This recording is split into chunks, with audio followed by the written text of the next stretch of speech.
Vamos a iniciar primeramente con lo que es parte de la definición del trastorno de comunicaciones atraso Chilcot.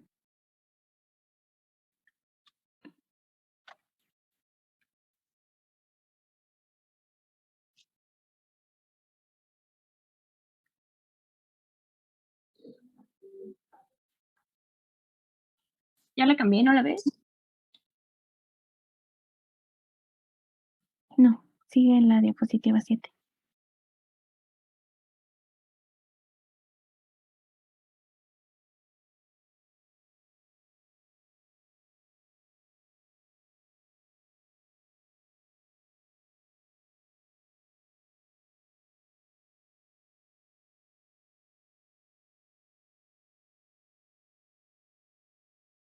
Bueno, para iniciar vamos a dar lo que es el tema de la segunda parte de los trastornos psiquiátricos y parte de los trastornos y temas a abordar en la exposición va a ser principalmente de la discapacidad intelectual, trastornos de la comunicación, trastornos motores, trastornos de aprendizaje y trastornos de eliminación. Principalmente la deficiencia intelectual, también conocida como trastornos del desarrollo intelectual o TDI, se va a caracterizar principalmente por una capacidad reducida de razonar y a su vez de comprender la información abstracta o compleja. A su vez, lo que va a tener como repercusión importante en el aprendizaje escolar y a su vez va a limitar las capacidades de adaptación en la vida diaria, incluso como de adultos, si es que esta no se diagnostica a tiempo. Em, Epidemiológicamente, ese va a ser uno de los trastornos del neurodesarrollo y va a afectar alrededor del 2% de la población. Y esto tanto en niños como niñas. La siguiente, por favor. Bueno, cabe mencionar que este trastorno de déficit intelectual va a tener diferentes aspectos etiológicos que pueden intervenir. Y a su vez la clínica va a diferenciarse pues, dependiendo del tipo de etiología que ésta tenga, que no se logra apreciar el cuadro, pero principalmente va a haber un retraso en el desarrollo del lenguaje dependiendo de la edad en la que éste se presente, pero sobre todo esa va a tener mayor predominio a partir de la edad escolar. Por ejemplo, estos niños van a ser lentos para utilizar palabras, unir palabras y hablar con frases completas. De hecho, quiero comentarles que en parte de lo que es este trastorno de déficit de intelectual se va a abarcar en parte de lo que es el caso clínico y se contempla o se asocia mucho por parte de lo que es el desarrollo del lenguaje y su asociación. Ahora, aparte de lo que también se contempla aquí es que va a haber un desarrollo social lento, debido a que pues hay un deterioro cognitivo y a su vez hay deficiencia en el lenguaje. Y con esto, pues las habilidades también suelen ser lentas y más que nada, sobre todo ya en la cuestión de motora, por así decirlo, incluso se llega incluso a veces a, a contemplar o vaya, pueden ir de la mano contemplando que los niños pueden incluso tener dificultad para vestirse o incluso alimentarse por sí solos. Y bueno, si puedo ahorita les paso la tabla de etiología por el grupo para que de igual forma la puedan apreciar. Les comento rápidamente que esta tabla abarcaba lo que era la etiología a partir mm, de lo que era un momento en el desarrollo, pero sobre todo de origen prenatal, perinatal y postnatal, que es en donde se asocia o donde se observa mayormente el deterioro intelectual. Ahora, por ejemplo, tenemos en el prenatal que este es un trastorno que se observa biomédicamente en trastornos cromosómicos, ya sea por una cuestión de un gen o por una cuestión metabólica, o bien incluso puede ser por el simple hecho de la edad parental.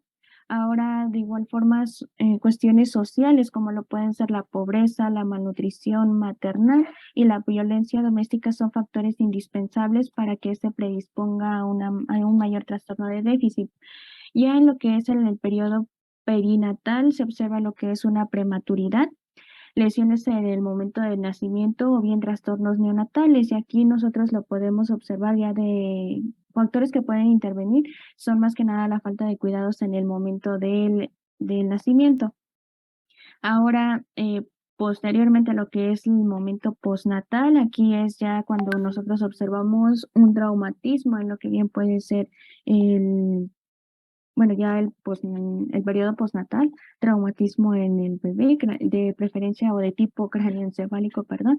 De igual forma, lo que es la malnutrición, la meningoencefalitis o trastornos epilépticos, así como trastornos degenerativos que nos puedan predisponer y con esto a largo plazo darnos este trastorno de déficit intelectual.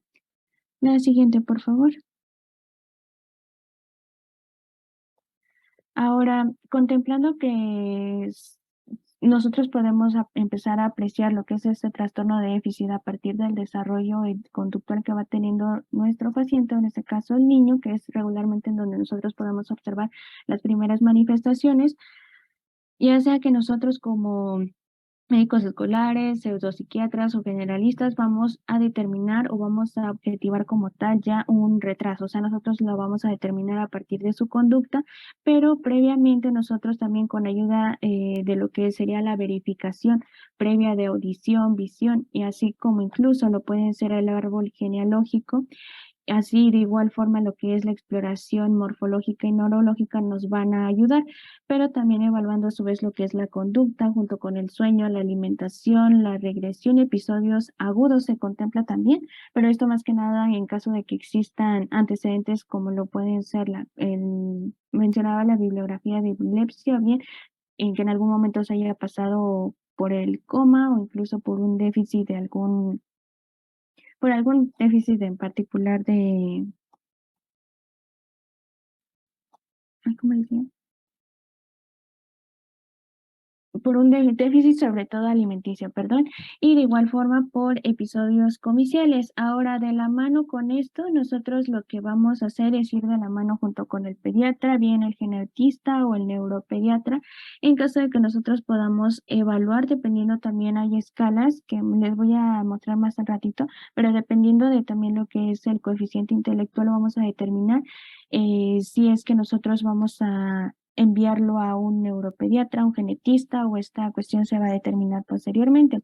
Ahora nosotros, estando en este aspecto, vamos a evaluar junto con lo que sería la consulta en genética o bien con el neuropediatra y a partir de esto vamos a determinar si puede haber o hay alguna situación como lo es genéticamente el X frágil, un síndrome de el X frágil, bien si hay alteraciones de tipo hormonal como la carencia o el déficit de la hormona T3, T4, TSH, bien si hay presencia de creatinina o bien GA urinario. Bien, también podría ser si existe la presencia o si en el cariotipo si hay ACMA o bien este está o no disponible. Y bien, esto ya le corresponde más al área genetista, mientras que nosotros podemos incluso indicarla, por otra parte, si nosotros contemplando los antecedentes de que pudo haber previamente un cuadro epiléptico, bueno, podríamos incluso indicar la resonancia magnética y a partir de esto considerar, por ejemplo, en el caso de la epilepsia, la evolución que pudo haber tenido el paciente desde que tuvo, desde el periodo perinatal, por así decirlo, y evaluando lo que es la marcha, que también se evalúa previamente conforme al desarrollo que va teniendo el paciente de forma gradual.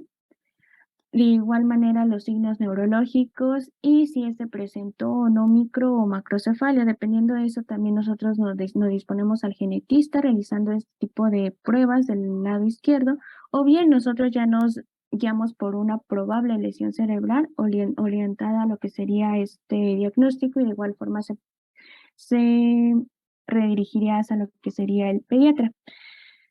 Ahora, en caso de que no sea una cuestión de genética, tampoco sea una cuestión de tipo de sistema nervioso o algo de este tipo, pues ya tendríamos que discutir y tendríamos que pedir una segunda elección y pues aquí tendríamos que solicitar un panel génico o bien ixoma y se sabe que incluso en el 50% de los casos la causa como tal no se encuentra.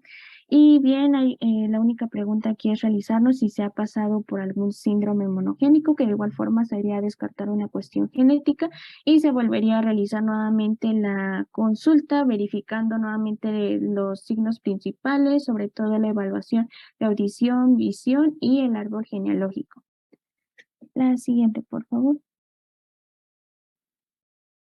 Ahora, iniciando con parte de lo que serían los trastornos de comunicación, este más que nada va a afectar al 6 al 7% de los niños. Es más común que el trastorno de déficit intelectual. Y como les mencionaba previamente, este se va a clasificar y va de la mano. ¿Por qué? Porque dependiendo del tipo de clasificación, nosotros vamos a poder determinar también lo que es el déficit. Ahora, por ejemplo, si vemos en el caso leve, vamos a tener un coeficiente intelectual que oscila entre 55 y 69. Y aquí podemos observar que el niño va a tener acceso al lenguaje, pero este puede estar alterado. Por otro lado, tenemos el moderado, que es de 40 a 54, donde ya va a haber un trastorno de por medio y también va a haber retardo en el desarrollo psicomotor. Y ya se considera grave completamente cuando va en un rango de 25 a 39, pero como tal ya hay un trastorno del lenguaje marcado y hay una dependencia completa para las actividades diarias. Ahora cabe mencionar que el dominio del lenguaje oral va a ser indispensable y muy fundamental, más que nada porque esto nos va a permitir que sea armoniosa la forma de desarrollo del niño, tanto como en su personalidad, en el desarrollo psicoafectivo y social, así como en la cuestión escolar, que es en donde se ve mayormente reflejado este tipo de trastornos, y pues con él, y por ende su autonomía. Y pues la siguiente, por favor. Por otro lado, también contemplando el siguiente cuadro, regularmente el 6% de los niños en edad escolar se va a caracterizar a partir de este momento porque va a tener un problema de voz y más a menudo de tipo ronquera. ¿Por qué? Porque van a ser niños que van a tender a hablar de más, pero al no poder articular bien, se les puede incluso lesionar parte de lo que es la garganta y por ende, pues también predisponer a una ronquera. Ahora, de igual forma, puede que incluso haya una pérdida de la audición que va a interferir con el desarrollo del lenguaje. Aquí podríamos incluso contemplar que estos niños van a tener, según bibliografía, predisponer de otitis más frecuentes que lo que sería un niño común. Ahora, contemplando también lo que es esta tabla, podemos observar que vamos a evaluar según el desarrollo del lenguaje oral, según Chevry y Muller, en la comprensión y la expresión, que entonces son dos situaciones diferentes. Y, por ejemplo, nosotros lo podemos evaluar a partir de los 0 a los 6 meses, donde únicamente vamos a observar al niño que va a reaccionar a la voz, pero sobre todo a la materna y a la prosodia de este. Ahora, entre un periodo de 0 a 8 meses, vamos a observar que el niño va a poder gorgojear, bien, puede incluso balbucear el canónico de pa, pa, pa. Y bien, por otro lado, tenemos el de 8 a 10 meses, donde aquí ya el niño va a poder comprender algunas palabras tales como el no, o bien va a poder incluso reaccionar a su nombre. Y mientras que de lo que va de los 10 a los 12 meses ya es cuando se contempla que el niño esté diciendo sus primeras palabras, o sea, papá o mamá. Por otro lado, los de 15 meses ya se establece que puede existir una compresión de una orden simple y a partir de los 18 meses ya incluye jerga con palabras, bueno, ya hay jerga con palabras incluidas. Y bien, de los 18 meses, ya incluso este niño puede comprender y señalar una parte del cuerpo y a su vez puede expresar palabras emitidas y bien puede decir, por ejemplo, ya palabras un poquito más, no completas, pero un poquito más extensas, tales como papamacha y cosas de este estilo, que como tal de dos vocablos podría ser. Y bien, a partir de los 24 meses se comprende una orden doble. O sea que ya son frases o palabras un poco más completas, pero bien, aquí lo entendemos y se va a expresar a partir de los 24 meses y se establece que también ya estos niños pueden incluso mm, comprender a partir de incluso 50 palabras. Hasta esta edad ya deberían de poderlo reconocer. Y bien, pueden incluso determinar ya pronombres personales o bien incluso, como lo mencionaba previamente, saber lo que es una negación a partir de una frase mayor. Por ejemplo, yo no quiero eso. Y finalmente, a partir de los 3 años, ya es cuando deberían, se supone, en estos niños o de forma normal haber una comprensión del lenguaje completamente habitual, y pues ya a partir de los 36 meses pues ya debe de haber una historia con frases de al menos 3 palabras, y bien ya puede utilizar el yo, pero como tal de por medio debe de haber ya una comprensión cuando se refieren completamente al paciente. A lo mejor no completamente para articular toda una serie de frases o de una habla constante, pero sí por lo menos para comprender que se están refiriendo a él. La siguiente, por favor. Y bueno, parte de lo que serían las dificultades para la adquisición de este lenguaje, nosotros la vamos a poder determinar a partir de esos 3 años, donde se supone que ya debe de haber una comprensión del lenguaje, pero realmente no es así. Entonces es aquí como lo menciona el cuadro, cuando nosotros nos debemos de preocupar. Pues antes de los 3 años, como tal, no se puede como tal evaluar, pero ya si nosotros empezamos con que este niño tiene 3 años, 18 meses, incluso 20, sí, a partir de los 3 años, 4 años y medio, incluso de los 5 años se establecen criterios de gravedad. Y, por ejemplo, podemos observar que puede haber incluso hasta esta edad ausencia de lenguaje inteligible para las personas no allegadas, o sea, para quienes no sean su familia cercana. Y bien, con esto los progenitores o la fratría, o sea, las personas que se desenvuelven con él, pueden comprenderle, pero esto va a ser muy ocasional, o sea, que incluso ni su propia familia. Ahora puede que incluso haya ausencia de frases constituidas. Por ejemplo, puede existir un verbo, luego el complemento puede estar el sujeto y el verbo, o sea, realmente no va a tener como un buen significado, no se va a articular de forma correcta la frase. Ahora también va a existir alteración de la comprensión, y con esto va a existir un lenguaje insuficiente. Y bueno, pero en caso de que no sea así, pues realmente podremos considerar que el lenguaje puede ser insuficiente, pero no con signos de gravedad. Ahora, ¿qué es lo que vamos a hacer? Nosotros vamos a determinar y vamos a descartar primero si hay una cuestión de audición, como se describe aquí en el cuadro. Vamos a determinar que sea una cuestión de audición, si todo está bien con la audición. Vamos a descartar ahora un trastorno de comunicación verbal, ya sea por una cuestión de la lengua, una cuestión anatómica que puede estar interfiriendo, o bien ya una vez que llegamos a esto, también vamos a valorar parte de lo que sería el entorno en el que se está desarrollando el paciente. Ahora, nosotros también vamos, mediante la exploración física, a realizar un diagnóstico diferencial, ya sea audición, comunicación, y vamos a ir de la mano con la valoración logopédica y rehabilitación si este llegara a ser preciso. Y pues básicamente es llevarle también de la mano un seguimiento a los 6 meses por parte de nosotros como médicos generales, y pues también valorar si es que hay progresión, porque si hay regresión de este lenguaje también nos estaría hablando de otro trastorno. Por ejemplo, el niño siempre se desarrolló bien y a partir de los 6 años empezó a tener un trastorno de deterioro, pero habría que evaluar todo esto de la mano con la valoración logopédica. La siguiente, por favor. Y pues como les mencionaba, aquí parte de lo que sería este pequeño algoritmo, donde nosotros primero vamos a detectar que hay un trastorno del habla y del lenguaje a partir de los 3 años. Como les mencionaba, se presenta más en niños a partir de los 6 años en adelante, sobre todo los que están ya en edad escolar. Se va a verificar la audición. Si presenta una situación de sordera, pues ya el tratamiento es con otorrinolaringología.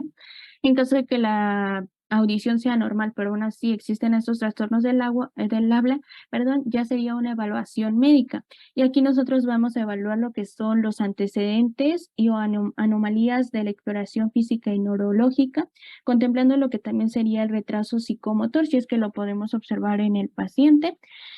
Si es que hay, como les mencionaba, antecedentes de regresión del lenguaje, o sea que en algún momento llegó a tener un buen desarrollo, pero con el paso del tiempo fue deteriorando.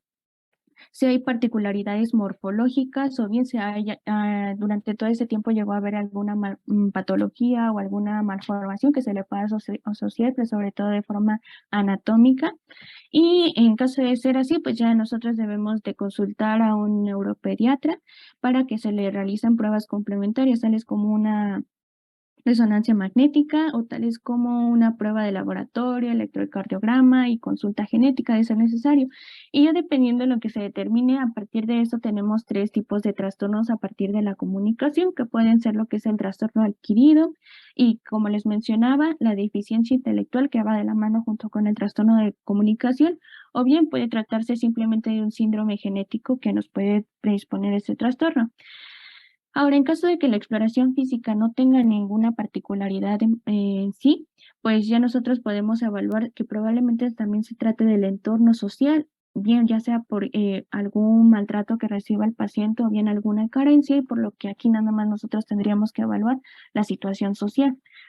Ahora, por otro lado, si el trastorno de comunicación está, digamos, está inadecuada, digamos que hay una conducta inadecuada, pero la exploración física no está alterado, pues ya nosotros podríamos considerar que probablemente se trate de un trastorno con las relaciones sociales, o sea que al niño realmente no le interesan tanto relacionarse ni comprender a las demás personas, por lo que podríamos sospechar el trastorno del espectro autista, y pues para esto ya tendríamos que derivarlo o consultar con un psiquiatra y o centro de recursos, o bien si ya como tal hay una evaluación intelectual no verbal con exploración física normal, pues hay dos opciones. Bien puede ser que haya dificultades de abstracción no verbal asociadas, o bien que haya eficiencia intelectual normal en el plano no verbal, pero aquí ya podríamos diferenciar de igual forma si se trata bien de una deficiencia intelectual o un trastorno del desarrollo del lenguaje oral.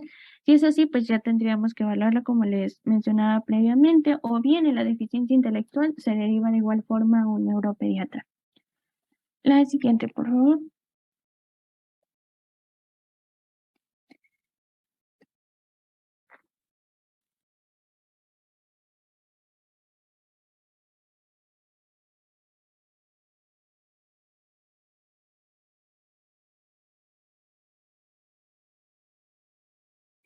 No te escuchas.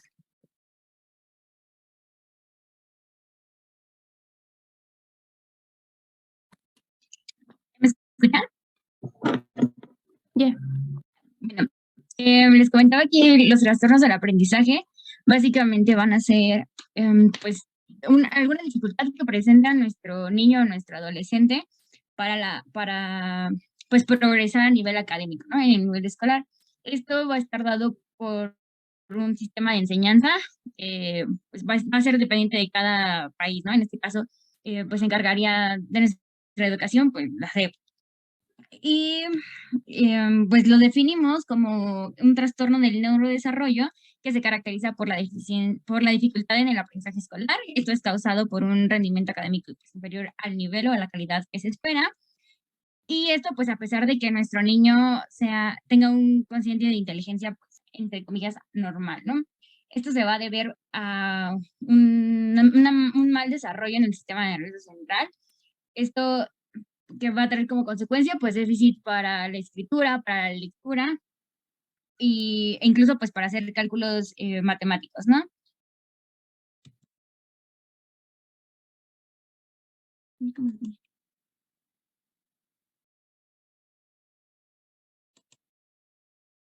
Ahora bien, estas dificultades, estas dificultades del desarrollo del aprendizaje, pues van, como les comentaba, si hablamos de un trastorno a nivel de la escritura, estaríamos hablando de una dislexia. O bien de una disortografía, perdón, disortografía, si es expresión escrita y alteración en la lectura, la dislexia. Y para hacer cálculos, pues una discalculia. En cuanto a la epidemiología, pues esta dislexia va a ser el trastorno más frecuente, abarcando hasta un 80% de los trastornos que son específicos del aprendizaje. Va a tener una prevalencia del 5 al 10% en la población escolar. Y por otro lado, tenemos la discalculia. Esto se va a definir como un trastorno del desarrollo del aprendizaje, como se les comentaba, pues que tienen un trastorno de dificultades matemáticas, así como para la aritmética, y esto va a tener una prevalencia del 5 al 10% también en los niños escolares. Estos trastornos van a ser persistentes a lo largo de la vida, comúnmente pues van a surgir en la primaria, en la usualmente en la primaria o puede también darse en secundaria o a nivel de bachillerato. Y el 50% de esos trastornos pues van a estar acompañados de alguna comorbilidad, como un trastorno de ansiedad o algún otro trastorno del neurodesarrollo. Ahora bien, en cuanto a la dislexia, pues esta ay, no se ven las imágenes que explicaban la fisio, pero se va a originar por una inadecuada activación de la ruta de la fonología. Esta se va a encontrar localizada en el giro angular, intentemos imaginarnos nuestro cerebro, en el giro angular y en el supramarginal. Estos giros se van a encontrar en la región parieto-occipital del lado izquierdo. Y esta ruta, ¿cómo la vamos a activar? Pues a través de la visión. Cuando captamos visualmente las letras, estas pues van a llegar a la región occipital y de ahí se van a ir a la región pareto-occipital. Entonces, pues si estamos muy expuestos a textos constantemente, pues en automático vamos a aprender esta ruta. Y entonces, pues vamos a activar automáticamente, sí, vamos a activar automáticamente otra ruta. Esta es la ruta que se conoce como ruta léxica. Y pues esto va a ser importante porque nos va a ayudar tanto al desarrollo de la ortografía como a darle un significado a las palabras. Entonces, pues nos van a ayudar a leer más rápido, ¿no? Vamos a tener esta lección más rápida. Esto se los comento, ¿por qué? Porque es parte de la clínica que nos va a dar este trastorno. Es decir, si tenemos este déficit para poder interpretar las palabras o las letras, pues vamos a tener un déficit para deletrear, para verbalizar rimas, perdón.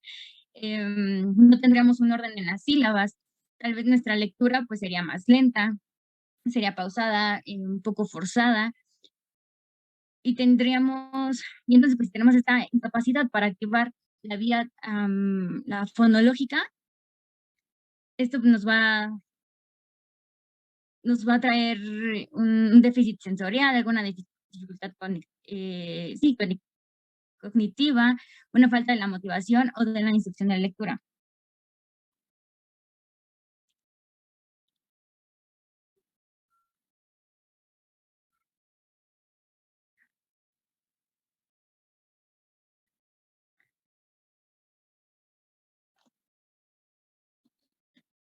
¿Me escuchan? Bueno,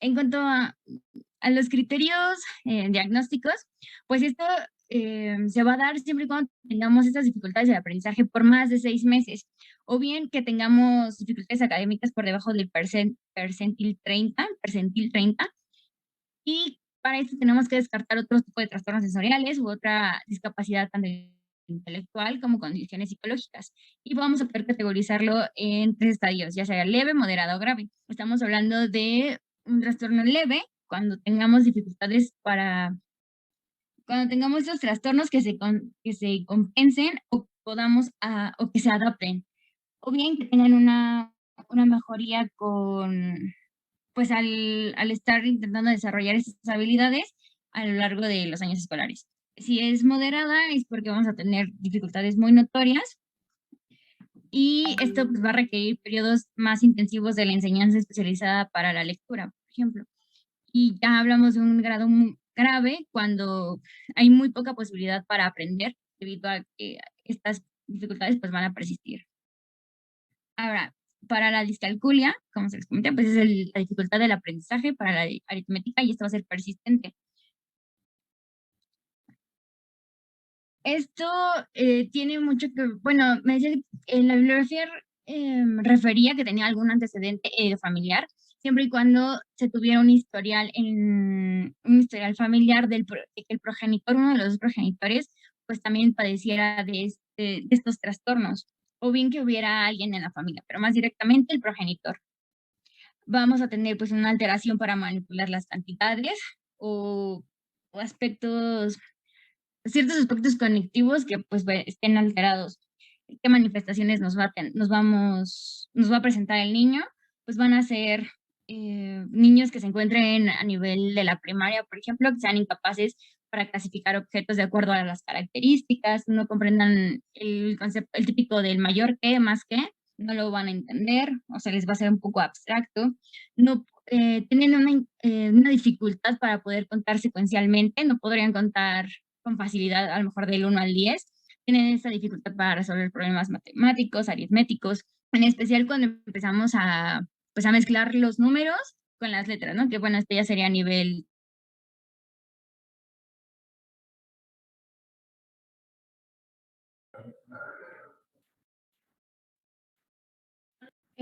Continúo. ¿En qué me quedé?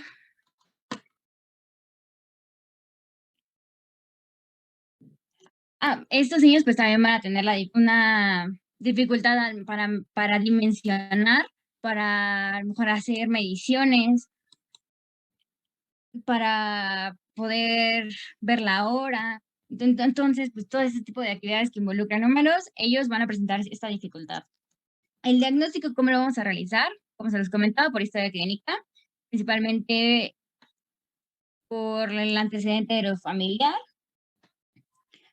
Y además, pues vamos a hacer evaluaciones tanto neuropsicológicas. Bueno, nosotros no vamos a llevar con un especialista, ya sea que lo llevemos con un pediatra o con un psicólogo, ¿no?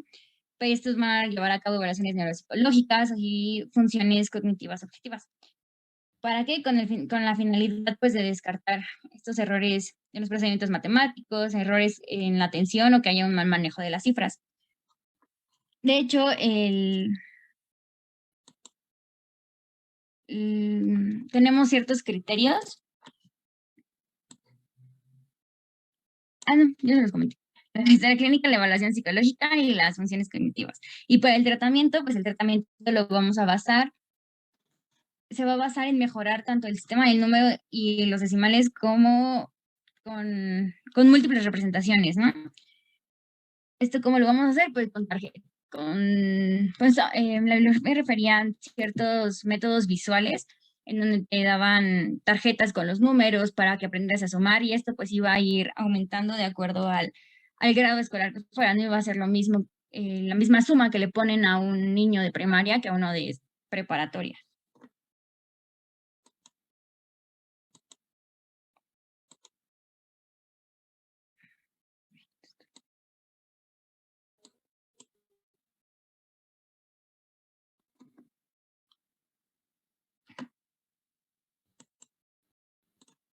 Ahora, en cuanto a los trastornos motores, pues estos van a ser un conjunto de afecciones.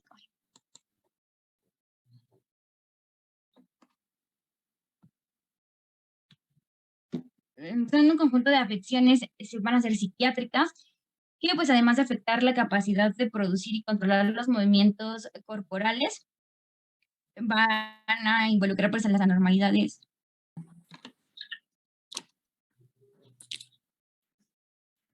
Continúen, doctora. Ya iba a escribirle, doctora. Bueno, entonces me regreso a la definición de trastornos motores. Estos pues son un conjunto de afecciones. Estas afecciones van a ser psiquiátricas y van a afectar tanto la capacidad de producir como controlar los movimientos corporales. Esto pues va a involucrar anormalidades tanto en el tono muscular como en la postura y se van a producir por disfunciones a nivel de estructuras cerebrales.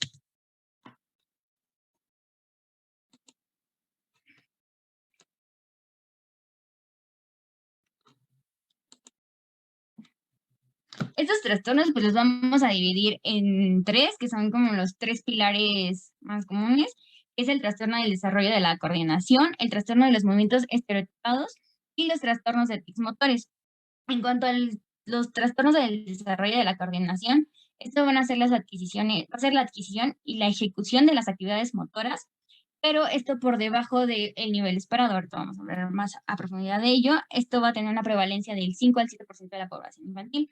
En cuanto a los trastornos del movimiento estereotipados, pues van a ser trastornos por estereotipas. Ahorita les voy a comentar qué es una estereotipa. Va a ser a partir de los 3 años y va a ser más frecuente en los niños. Y por último, pues tenemos los trastornos de tics motores. Estos son movimientos o van a ser vocalizaciones súbitos, rápidos, recurrentes, pero no rítmicos. Estos se van a dar después de los 3 años. Los trastornos de los movimientos estereotipados son antes de los 3 años, a diferencia de estos, de los motores, de los tics motores, ¿no? Y van a tener una prevalencia del 3%. En cuanto a los trastornos del desarrollo de la coordinación, esto pues es cuando, como se los comentaba antes, la adquisición, donde la adquisición y la ejecución de las habilidades motoras esté por debajo de un nivel esperado de acuerdo a la edad cronológica de nuestro niño o nuestro adolescente, que es más frecuente pues, en los niños. Estos trastornos, ¿cómo se van a manifestar? Usualmente se manifiestan con torpeza, con lentitud, hay una inexactitud de los movimientos, hay dificultad para coordinar o bien para mantener el equilibrio. Esta torpeza, ¿cómo se va a reflejar? Pues a través de, bueno, los niños tienden a dejar caer las cosas o chocan con objetos. Hay la imprecisión para la inexactitud de los movimientos, pues van a tener problemas para agarrar las tijeras, los cubiertos, para poder amarrarse las agujetas, un botón, un cierre. También van a tender a ser pues malos para los deportes. Y a esto se le va a conocer como daños tanto en la motora fina, si son actividades pues muy puntuales con la mano, como escribir o manipular los objetos pequeños. Y si es motora gruesa, pues que implique el correr, el saltar, trepar, incluso pues para mantener una buena postura, ¿no? Y también tenemos pues alteraciones de la integración sensorial. Esto es donde no se puede utilizar la información que obtengamos a nivel visual o auditiva o a través del tacto. Y, por ejemplo, no lo hacemos, ¿no? Es decir, yo veo que el balón viene hacia mí, pero por alguna razón, pues no puedo agarrarlo, no puedo patearlo, no puedo hacer nada y pues me pega como la imagen de ahí. Estos trastornos pueden estar muy relacionados con otros trastornos, como otros trastornos del neurodesarrollo, trastornos de la ansiedad, el TDAH, y va a ser importante que lo podamos. Este trastorno va a ser importante pues porque va a dificultar las actividades del día a día de los niños, ¿no? Estos trastornos tenemos que evaluar que no se deban o no sean una consecuencia de alguna enfermedad médica como tal.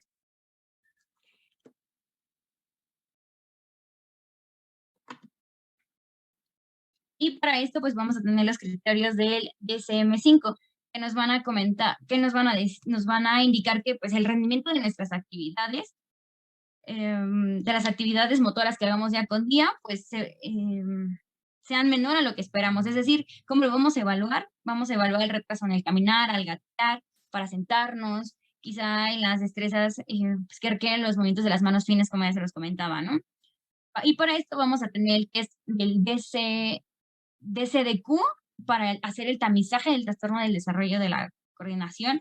Y vamos a tener otro test que es el MABC2, que este nos va a ayudar a identificar y pues tanto a identificar como a guiarnos en el tratamiento de los trastornos motores.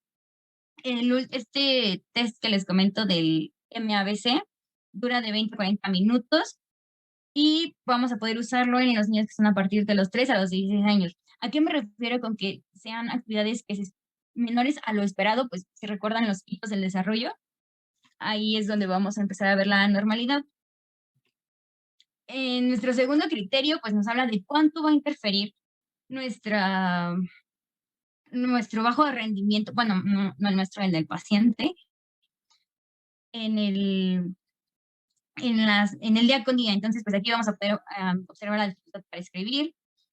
También, pues las tareas del autocuidado, ¿no? Nuestro paciente no va a poder vestirse, no va a poder, incluso esto pues, le va a causar conflictos para poder socializar.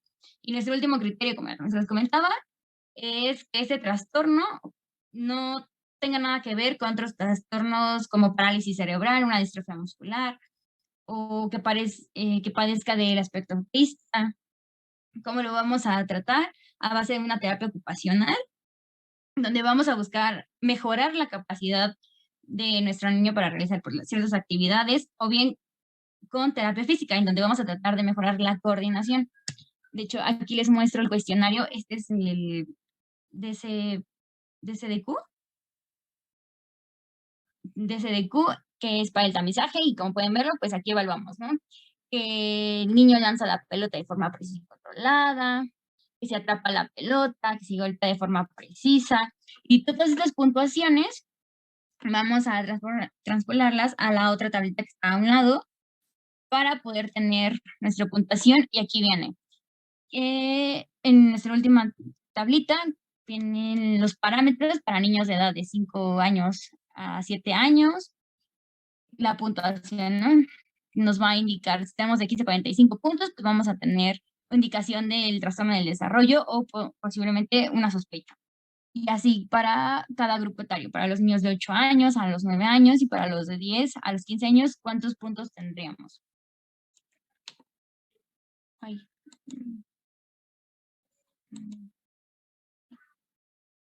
Pero no carga el otro test, pero pues ahorita se los mando. Y ahora tendremos los trastornos de los movimientos estereotipados. Estos movimientos o estos trastornos pues van a estar caracterizados por la presencia de estereotipias. ¿Qué es este estereotipia, perdón? Van a ser patrones de comportamiento motor que van a ser repetitivos, van a ser, estos movimientos pues no son funcionales, pero van a ser coordinados y van a ser rítmicos.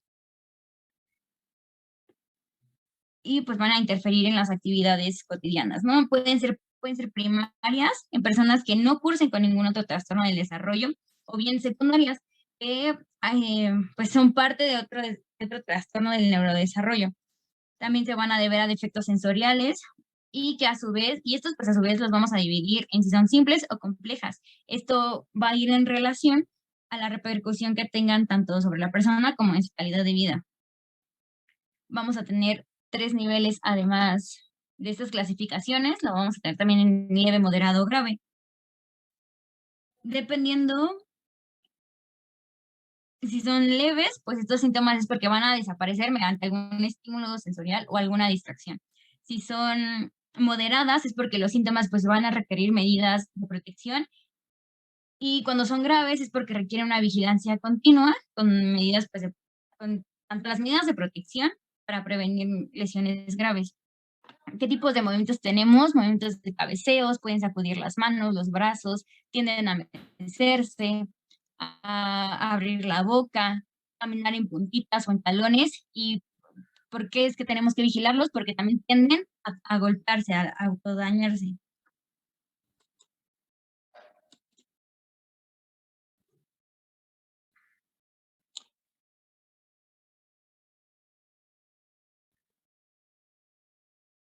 Ahora, en cuanto a los criterios del DSM-5, pues vamos a tener primero el comportamiento motor que sea repetitivo, ¿no? Ya se los comentaba.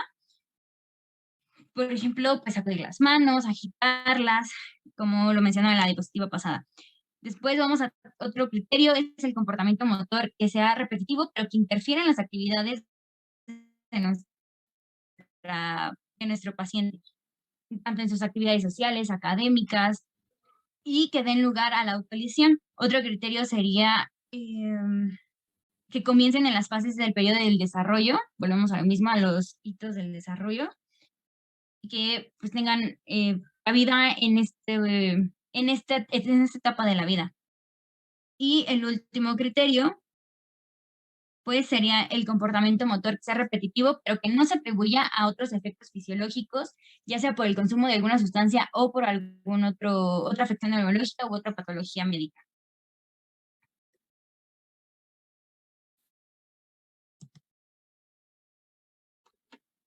Y el tratamiento, ay, sí, también. Y el tratamiento, ¿cómo lo vamos a hacer? Pues a través de una terapia conductual, o bien terapia farmacológica, o vamos a enfocarnos en tratar la comorbilidad adyacente a este trastorno. Pero para esto, pues va a depender mucho la clínica, la gravedad que tengan estos movimientos, y esto, pues, si son autolesionales o no.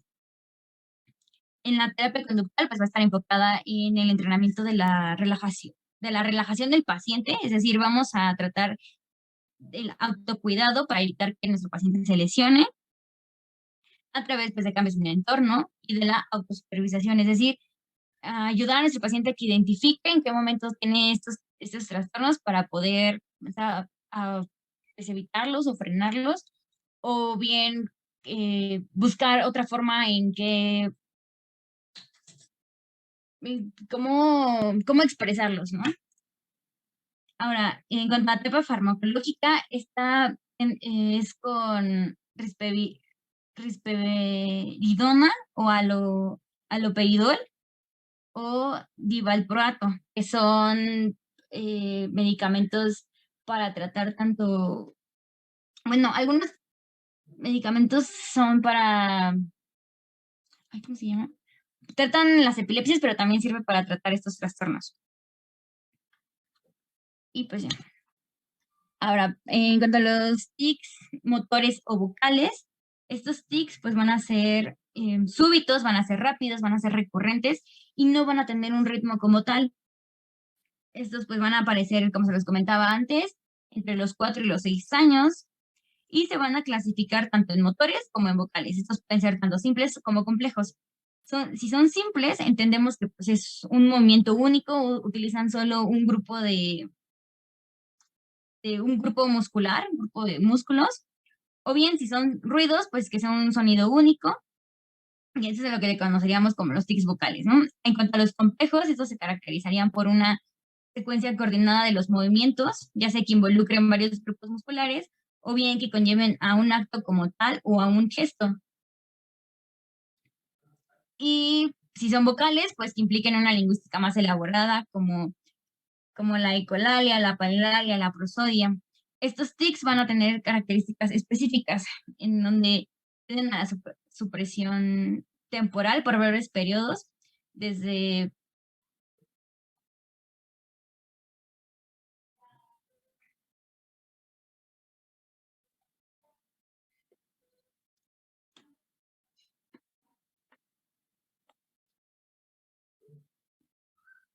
bueno, es que creo que falló mi internet. Bueno, les comentaba, los tics vocales son sonidos, las sílabas, palabras repetitivas. En cuanto a algunos ejemplos de los trastornos motores simples, pues podría ser que parpadeen y cojan los hombros. Y los complejos pues tienden a ser de larga duración. ¿Qué características van a tener esos trastornos?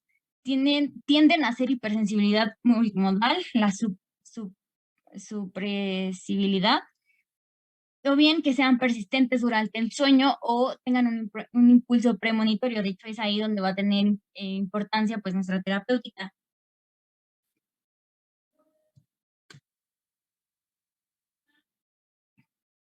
Para diagnosticarlos, pues principalmente nos vamos a basar en la clínica, en las características específicas del TIC y la semiología del TIC, ¿no? Vamos a tener antecedentes, también va a haber un antecedente importante familiar, o bien que tenga alguna comorbilidad como el TDAH o algún TOC. Y aparte de eso, pues tenemos los criterios del DSM-5. ¿Cuáles son? Primero, que tengamos tics motores o vocales, que sean únicos o múltiples, estos que estén presentes durante la enfermedad, pero no ambos a la vez. O podemos tener motores o podemos tener vocales, pero nunca vamos a tener los dos juntos. Después, pues tenemos como siguiente criterio tener que las tics pueden aparecer intermitentemente en cuanto a la frecuencia, pero van a persistir por más de un año. Esto es más importante para diferenciarlos. Son persistentes por más de un año y van a un año posterior a que aparece el primer tic. Comienzan antes de los 18 años y esos trastornos no se deben atribuir a ningún efecto fisiológico igual de alguna otra sustancia o que esté relacionada con otra afección médica, como la enfermedad de Huntington o que aparezca alguna encefalitis. También es importante que no cumplan con los criterios para el diagnóstico del trastorno de la Tourette.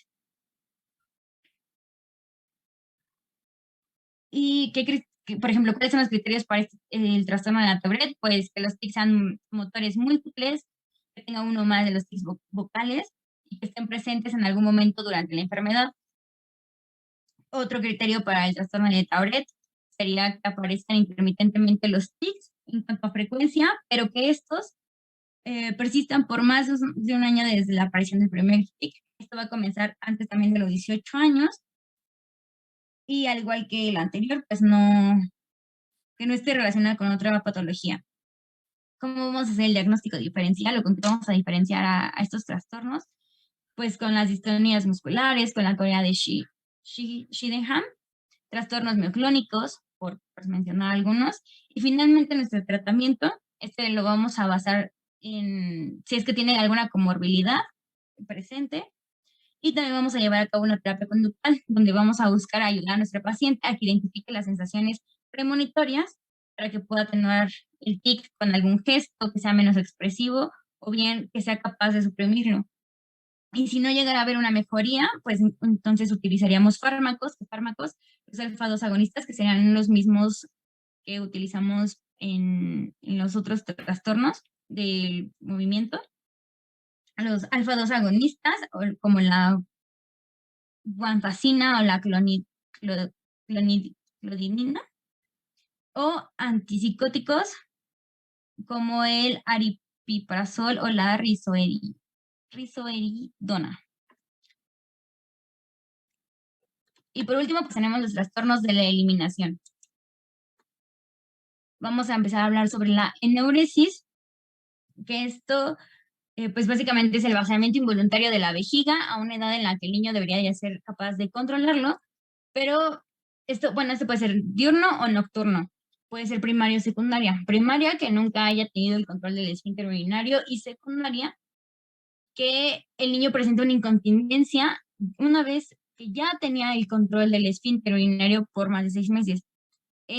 Su frecuencia va a ser predominantemente a los 7 años, va a tener una prevalencia del 8 al 38%, puede darse a los 9 años con una prevalencia del 5 al 34%, o bien a los 5 años, que pues va a ser menos frecuente, pero también tiene una prevalencia del 6 al 32%. ¿Qué es lo que nos va a predisponer a tener este trastorno? Primero que nada, pues la capacidad vesical que esté disminuida o que no sea en condiciones, que no esté en condiciones adecuadas físicas el aparato urinario, es decir, que hay alguna anormalidad a nivel del tracto genitourinario. Ya enfocado más a lo psicológico, psiquiátrico, un factor muy importante va a ser que el niño tenga sentimientos de desprotección, miedo, angustia, que esté sometido a mucho tiempo por un gran periodo de estrés o de ansiedad, que anteceda algún suceso traumático como la pérdida de algún familiar, a lo mejor que esté pasando por el divorcio de sus padres. Hay factores sociales como la ida al colegio, problemas, que empiece a ir a la escuela, que tenga problemas con sus mismos compañeros, o bien que la ida o su control de esfínteres sea de un retraso, tenga un retraso, ¿no? Tanto en el comienzo como en el entrenamiento, como que haya sido un inicio temprano. No me enfoqué tanto en hablarles sobre la fisiopatología y todo eso, porque siento que esto va más enfocado a lo psiquiátrico. Entonces, pues, a grandes rasgos eso. Y los criterios diagnósticos que también nos da el DSM-5, pues es que sean emisiones repetidas de orina en la cama o en la ropa, sea voluntaria o involuntariamente. Que el comportamiento pues es clínicamente significativo cuando se manifieste en una frecuencia de al menos 2 veces por semana durante al menos 3 meses. Que estos sean consecutivos o que haya pues algún malestar clínicamente significativo, ¿no? Por ejemplo, aunque haya algún deterioro a nivel social o académico, también va a ser importante la edad. Ay, la edad cronológica, que pues es al menos de los 5 años, ¿no? El comportamiento pues no puede ser atribuible, que no sea atribuible a otros trastornos fisiológicos, como ya se los comentaba, por alguna sustancia o alguna otra patología.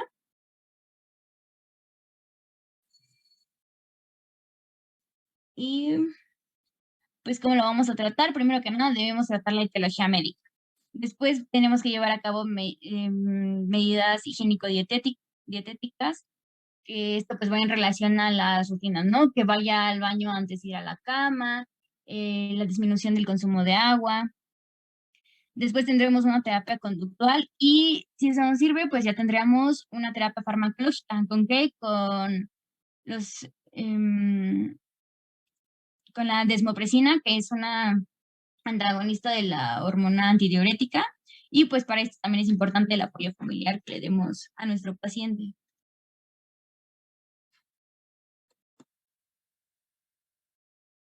Y ya para finalizar, vamos con el segundo trastorno de eliminación, que es la encopresis, y esta se va a definir como aquella evacuación de heces de consistencia normal o bien anormal, de forma repetitiva o regular, involuntaria o involuntaria, pero está en lugares no apropiados para este propósito, más que nada para el contexto sociocultural, incluida sobre todo la ropa interior, y más que nada esta no es debido a trastornos somáticos, sino más bien es una cuestión que sobre todo va presidida de lo que es el estreñimiento. Y más que nada los factores suelen ser predisponentemente conductuales o físicos, pero en este caso rara vez en cuestión etiológica, adentrándonos un poco más a esto, se va a producir, pero no va a haber una retención o estreñimiento, pero como tal va a existir esta acción involuntaria. Ahora, epidemiológicamente se establece que el control de los esfínteres debe de estar ya como tal, se inicia a partir de los 2 y termina, se establece hasta los 4 años de edad. Sin embargo, cada niño lo establece en tiempos diferentes y es algo que muchas veces no se contempla de forma sociocultural, y de ahí posteriormente las cuestiones psicológicas que se le aplica al niño. Pero regularmente esta tiene mayor predominio en niños que van desde los 3 años, con un predominio hasta el 16%. En 4 años este tiende a disminuir a un 3%, y a partir de los 7 años se establece que ya la regulación de estos esfínteres debe de estar completamente, digamos, ya debe de existir el control completo, pero existe todavía esta alteración hasta en un 1.5, y ya donde realmente podríamos evaluar que hay una situación de tipo somático, incluso de tipo psicológica, ya es a partir de los 10 a 11 años, pero con un predominio mucho menor, que es del 0.8%. Ahora, este es muy raro en adolescentes, pero puede ser probable dependiendo del tipo de patología que llegara a presentar, y este regularmente tiene un mayor predominio en el sexo masculino. La que sigue, por favor.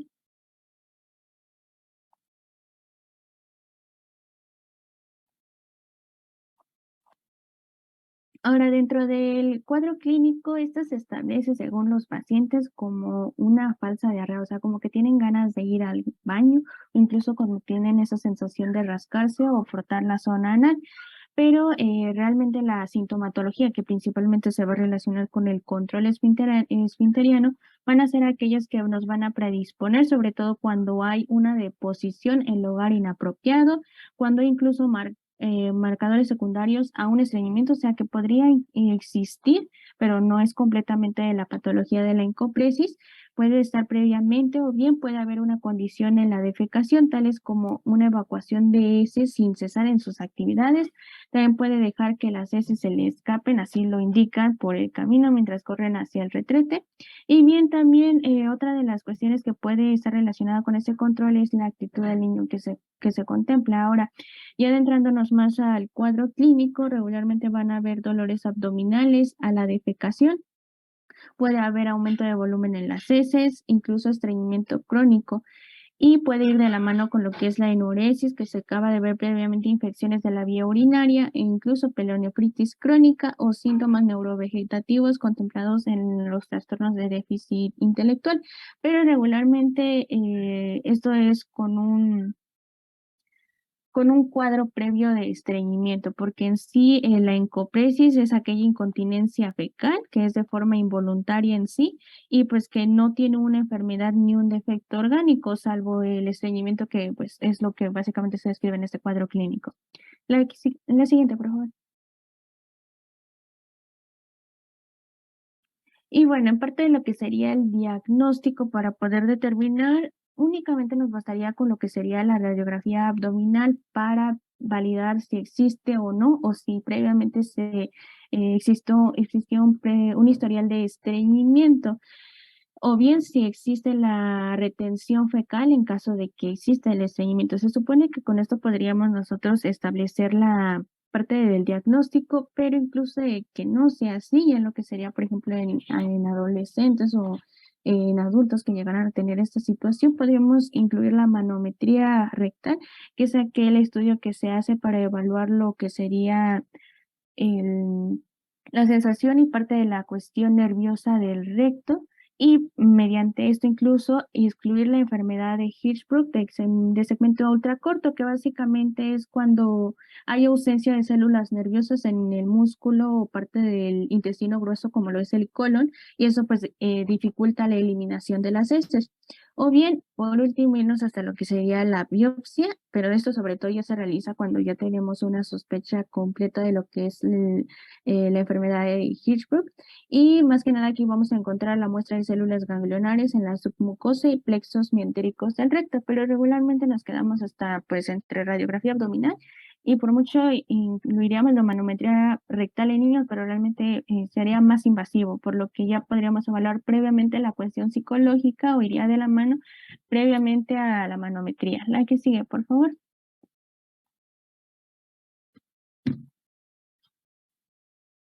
Ay, no. Bueno, en este aspecto involucraba lo que sería un cuadro, y en este cuadro ya se evalúan lo que son las parte mm, de los aspectos que tendríamos que evaluar, tales como lo sería el trastorno psicológico, o sea, hablar previamente con los padres que esto es un ámbito fundamental, ya que muchos de ellos carecen de la educación en cuanto a al tiempo que tiene el niño y al control de esfínteres que pueden llegar a eso, de modo que puede tener un impacto psicológico en el niño, de modo que eso puede agravar más la situación. Entonces, primero, ¿qué tendríamos que hacer? Pues educar al paciente. En caso de que exista algún tipo de impactación fecal por una situación de estreñimiento que nos puede predisponer a la encopresis, pues únicamente nosotros administraríamos una dieta alta en fibra junto con laxantes. Ahora, dentro de esto se establece que debe de ir de la mano con la evaluación, sobre todo de los padres con el hijo o de la persona que esté a cargo del niño, y revisar tanto lo que sería la alimentación, así como del cumplimiento de que este niño de preferencia use el retrete, y sobre todo que se hagan ciertos ejercicios tales como acudir al baño después de comer por unos cuantos minutos. De este modo estimularíamos, se establece el esfínter anal, y con esto la forma en la que nosotros podríamos como que entrenar al niño para que éste vaya al baño en cuanto tenga ese reflejo, sí, el reflejo de ir al baño. Em, Ahora, en caso de que no exista un cumplimiento por parte del niño, no existe un buen manejo y se siga presentando, pues ya nosotros tendríamos que evaluar la situación psicológica y pues ya por último evaluarlo. Y finalmente, a ver si me acuerdo. La finalidad de todo este tratamiento es disminuir el número de posiciones a la semana, y bien, también evaluar la situación psicológica del niño para evitar que pues este siga teniendo el mismo inconveniente. Eso en términos generales, y de lo que logro recordar de este esquema. Entonces, a continuación se los pasamos, y pues yo creo que en ese aspecto sería todo en cuanto a los trastornos ya enfocados a la cuestión psicológica. Y pues por último vamos a pasar al cuadro clínico.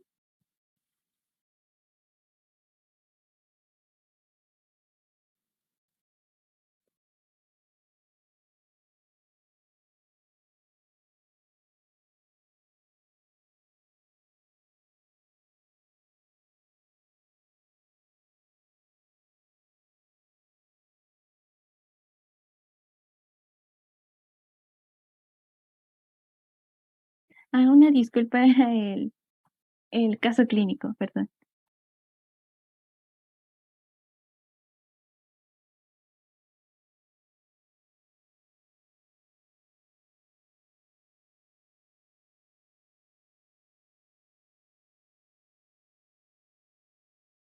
Si pueden cerrar esta sesión y volver a entrar para que no se interrumpa, por favor.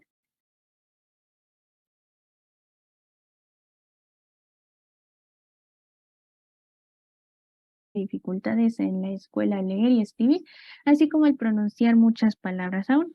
La niña proviene de una familia nuclear funcional formada por ella y sus padres, los cuales son añosos, con nivel cultural de técnico medio y ambos trabajadores por cuenta propia. Como antecedentes prenatales de interés se recoge el antecedente de un embarazo muy deseado que cursó con amenaza de aborto. El parto fue autóxico a las 39 semanas con un peso de 3 kilogramos 450 gramos y Apgar de 8 a 9. Tuvo un ligero retraso del desarrollo psicomotor con hipotonía. Esto es secundario a una pobre estimulación ya que estaba casi todo el tiempo en brazos y esto detectado a partir del 5.º mes de vida, pero se resolvió con varias sesiones de fisioterapia. Ahora, la menor no padece ninguna enfermedad, excepto que refieren los padres que es muy intranquila y tiene dificultades para concentrarse. El padre refiere que comenzó a hablar luego de los 3 años y la madre es portadora de una neurosis ansiosa. En cuanto al desarrollo del lenguaje, tuvo un gorjeo y balbuceo abundante con aparición de las primeras palabras luego de los 2 años y siempre de forma muy distorsionada. Adquirió paulatinamente todos los elementos gramaticales, pero ha tenido dificultad para instaurar algunos fonemas y otros ya adquiridos. Aún los cambia y en unas palabras y en otras no. Su validismo no está acorde a su edad, ya que necesita de sus padres para comer, bañarse, ya que en sí, ellos refieren, no la han educado con estos hábitos. Y durante su lactación no recibió lactancia materna, comenzó la dieta sólida al año y actualmente aún usa biberón para tomar leche.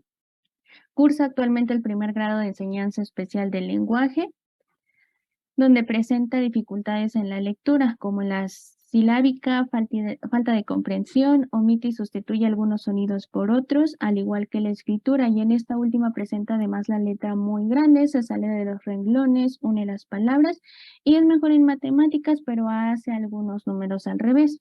Y el ambiente verbal se considera que ha sido pobre desde los primeros meses de vida, exponiéndose así durante más de 8 horas al televisor desde el lactante. Y además ha predominado la permisividad y sobreprotección por ambos padres, así como poco contacto con iguales, el cual se hizo sistemático a partir de la edad escolar. Bueno, de forma que iniciamos con las siguientes preguntas. Son 4 e iniciamos contemplando este caso clínico. ¿Cuáles son los antecedentes de relevancia para el caso clínico? Y si hay alguien que gusta participar. Pues sería la A, que es el retraso del desarrollo psicomotor, el ambiente verbal pobre, el inicio del habla a los 3 años, además que pues no tuvo lactancia materna. Exacto, en sí se considera que estos son factores o antecedentes que predisponen a la situación del caso clínico. Sin embargo, los que tienen mayor relevancia para poder llegar a un diagnóstico del trastorno, pues lo que nos va a ayudar un poco más es a ver esta situación que tuvo previamente, como lo fue el retraso psicomotor, el ambiente que actualmente se considera que es pobre, y así como la cuestión del inicio del habla, que como lo mencionaba previamente, se considera ya como un factor preocupante. Ahora, ¿en qué estadio consideran que se encuentran, considerando que está el grave, leve y moderado?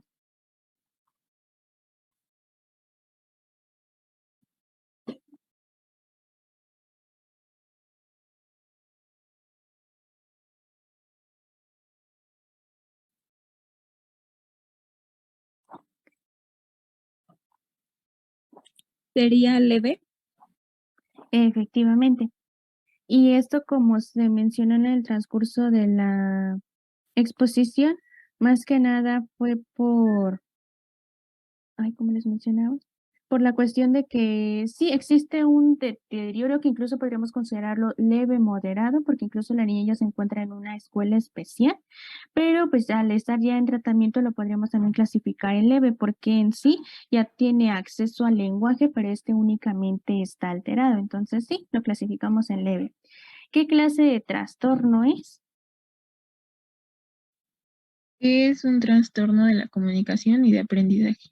Correcto, únicamente podríamos considerarlo a lo mejor de aprendizaje, pero en sí también se ve involucrada lo que es parte de la comunicación. Entonces sí, viene de la mano y son dos trastornos en un mismo paciente. Y finalmente, el manejo considerable conforme al trastorno de la paciente es. Pues sería una evaluación multidisciplinaria, donde sería la letra C, donde se consideren competencias cognitivas, escolares, socioemocionales y adaptativas. Correcto. De igual forma se considera lo que es la evaluación psicológica y apoyo de los padres, pero en sí nosotros nos tenemos que evaluar más por la cuestión del paciente. En ese caso sí justamente es evaluar la situación global con las competencias cognitivas de la niña, enfocándolo hacia el tipo de déficit que llegara a tener o trastorno y abocado más a la situación escolar que es en la que está actualmente la paciente y a su vez pues de la mano la cuestión socioemocional que muy seguramente debe de tener en ese momento, tanto por la edad como por el ambiente en el que se está desarrollando y finalmente pues ayudarle a una cuestión más adaptativa para que ésta se pueda desarrollar y tener pues de este estadio leve en el que se encuentra, pues irlo moderando y adaptándolo. Y pues esto sería hasta este momento la exposición. ¿Alguien tiene alguna duda, un comentario, algo que agregar?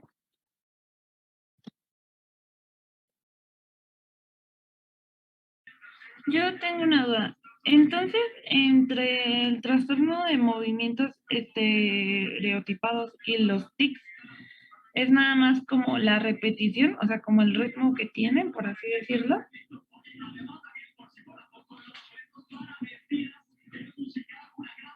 Pues justo tiene mucho que ver la característica de cómo es el movimiento. Por ejemplo, en los trastornos, en los tics, los movimientos, acuérdense que son movimientos súbitos, van a ser rápidos, también suelen ser recurrentes y no van a mantener un ritmo como tal, a diferencia de los que son estereotipados, que estos pues sí también van a ser repetitivos, pero estos van a ser rítmicos y además van a ser coordinados. Gracias. ¿Ya nadie tiene ninguna duda?